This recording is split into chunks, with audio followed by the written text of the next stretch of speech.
Yan guys, no. So sinuportahan tayo ni Utol. Binigay niya sa atin yung luma niyang camera para makapag ano daw tayo, makapag-vlog. Yan. So SJ Cam baka naman. Yan. So ito yung lumang camera ni Utol. Yan. So para daw makapag-umpisa tayo mag-vlog, makatulong na din. Yan. So ito.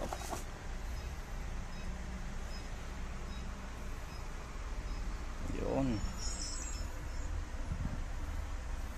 So hindi naman siya ganun kalaki na ang quality ng camera. Yung specs niya hindi din ganun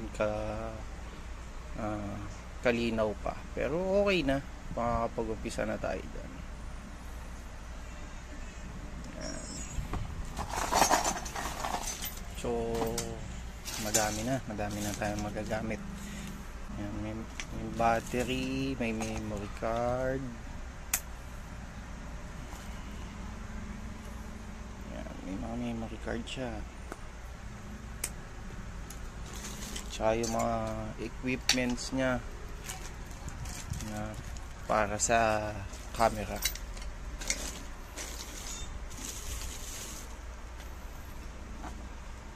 SJ Cam 5000X Elite Action Cam 2.0. So mamaya yan yung gagamitin natin ngayon pang mga document, mga laboy-laboy natin. Saan man tayo mapunta. Nag-set up na pala tayo.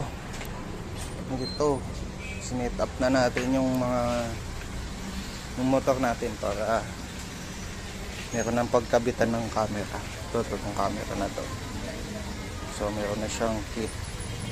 May holder na siya. So ready na. Ready na ang aking Pochi sa pagdo-document. Bumili din pala ako ng holder para sa camera sa SJ Cam. So ito na siya. So pakita ko sa inyo kung paano siya kinakabit.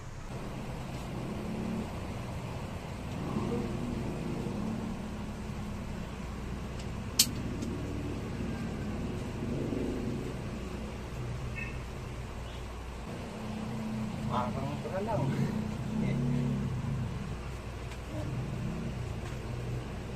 So ganito siya.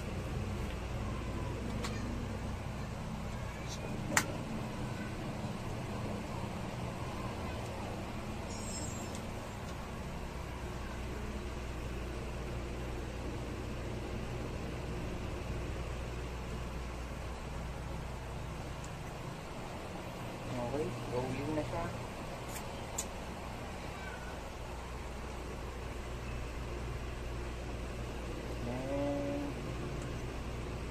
Recording. So, ganyan yung style niya. Kasi yung iba sa helmet nilalagay. Pero meron din tayo. Meron din tayo sa helmet natin. So, dito may grip din siya para sa helmet.